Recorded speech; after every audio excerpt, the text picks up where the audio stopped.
Hello again, everybody. Welcome to Faces of Maryland Tourism. I'm your host, Chris Reel. And today I'm joined by John Fieseler. John has been the executive director of Visit Frederick for 23 years, so he knows a thing or two about tourism in our state. And I'm very happy that he's with us here today. Hi, John. How are you? Doing great, Chris. How about you? Very good. Very good. Thank you.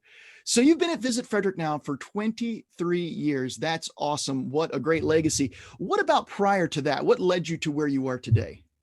Well, actually, I always enjoy seeing that on the air light behind you when you're doing these things. And it reminds me of my previous career because I did radio for 18 years in Frederick before I moved over to tourism. And I would have to say, going all the way back to my college radio days, I trained my brain that when that light was lit, my vocabulary cleaned up a bit compared to what it might have been. So you shouldn't have to do too much editing. Well, you definitely got the voice for it, no doubt about it. So and the face. So what made you transition from radio to tourism? What was that moment like in your career path? Well, I worked for a couple of stations in Frederick, and in each case, the management really encouraged us to be involved in the community. And so I was on all kinds of boards and committees, planning some of the local events. And that's how I really first got involved with Tourism Visit Frederick, which is formerly the Tourism Council of Frederick County.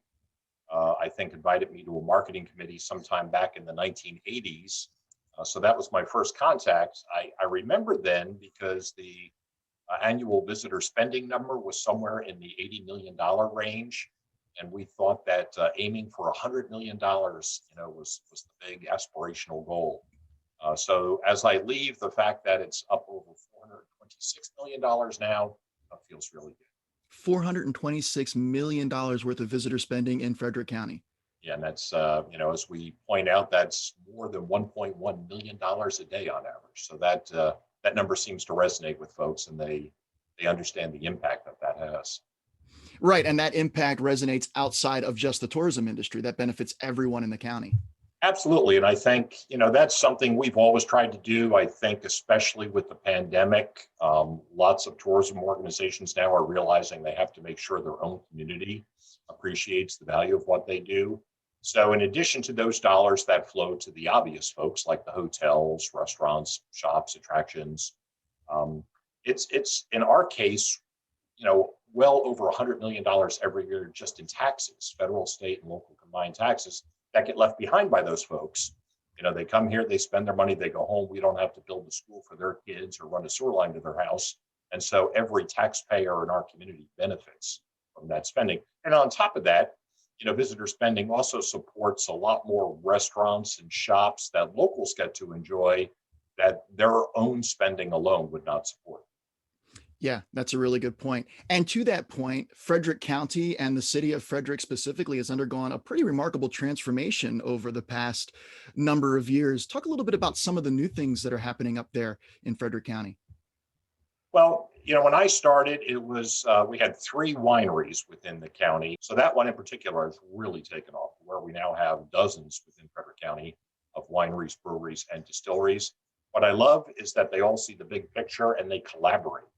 Beyond that, we've seen, I think when I started, maybe one of our historic sites had a paid staff person. We've seen them grow, and so there are staff folks on board now, going beyond what an all-volunteer board might have been able to do. And so we have things like the National Museum of Civil War Medicine. It's been around since the 90s, but that has really taken off to help complement the story. The folks that travel the furthest to visit Frederick County often come because of the history. I think there are some great things in the pipeline. Frederick County, we've had a plan for trails and bikeways that, quite frankly, wasn't funded until recently. County Executive Gardner has been putting money into the budget to actually start to design and build these trails.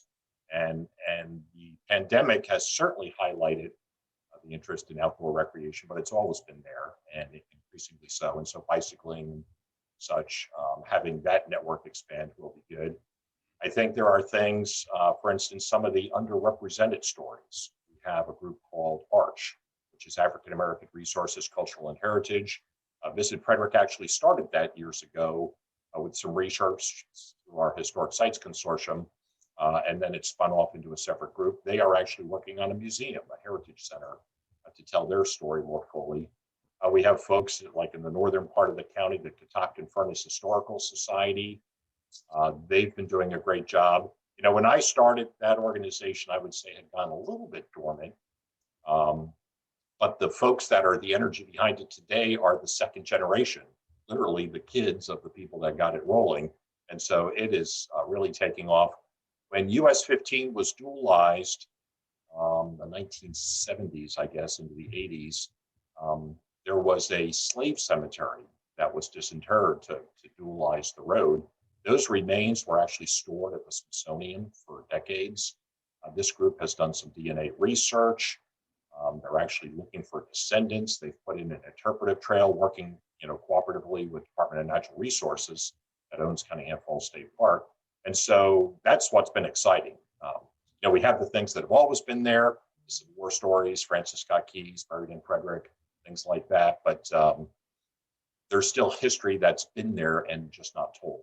And one of the things that I've always thought is so cool about tourism is how it incorporates so many other sectors of not just the economy, but other disciplines. I mean, you talk about science and history and outdoor recreation, all of these things tie into tourism. We're very fortunate. One thing I think is true about this industry, any DMO, as we're known, destination marketing organization, who doesn't get this is going to have to figure it out post-pandemic. But it really is important not to be in a silo. This is tourism and we're separate from everything else. I mean, you really need to be an integral part of your community. We interact with colleges, with the arts world, there are just so many different aspects, as you said, Chris, that touch what we do and vice versa. What would your advice be to someone that's considering a career in tourism? Maybe your successor here down the road. You've announced that you're going to be retiring from Visit Frederick. Well deserved. Take a little break now, John. But the person that's going to be stepping into your shoes, or the people that are going to be continuing in that mission, what would your advice be to them? Well, one of the neat things about this industry and really the larger sphere of hospitality and tourism is that you can really come from anywhere.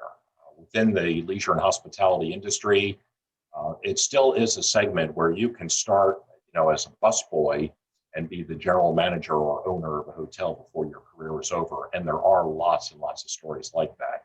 And so the only limit is really your own drive. And if you're driven, you can go anywhere. Specifically within tourism promotion, I think it's to understand the importance of collaboration, as we were just speaking. Somebody I think has to get that, especially in the years ahead. To be successful in this, certainly you have to understand the basics of marketing. My philosophy is that those things don't change. The tools do, but the basics don't, which is, find out why people like your product and tell more people, or fish where the fish are biting. What would you say is the one can't miss attraction in Frederick County? If I only had one day to visit, what would I absolutely have to see before going home? I love questions like that, Chris. It's like when someone says, they want to know your favorite restaurant or your favorite attraction or favorite thing to do. We have so many. But I would have to say, we're actually marking the 10th anniversary of the Frederick Visitor Center. And so that might be a cop-out because it's your entree to so many different things. But I would certainly recommend for somebody visiting our community that hadn't been there that they stop by. The whole idea is if one thing brings you into the building, it might be as basic as needing to use the restroom, or it might be because you want directions to where to park for this place or that place. That other things will catch your eye. You see the video that shows continuously Cunningham Falls, water coming down the waterfall, where you see the model of one of our historic covered bridges, and you realize, oh, there's other things to do here too. So that would be my answer. Don't miss that, because that'll show you all the other great things. Well, John, thank you so much for taking some time to talk with me today. Your insight is so valuable with all of your experience. I know that Frederick County has been lucky to have you at the head of the tourism operation there for so long, and we really appreciate your time today. Well, thank you, Chris. It was a pleasure.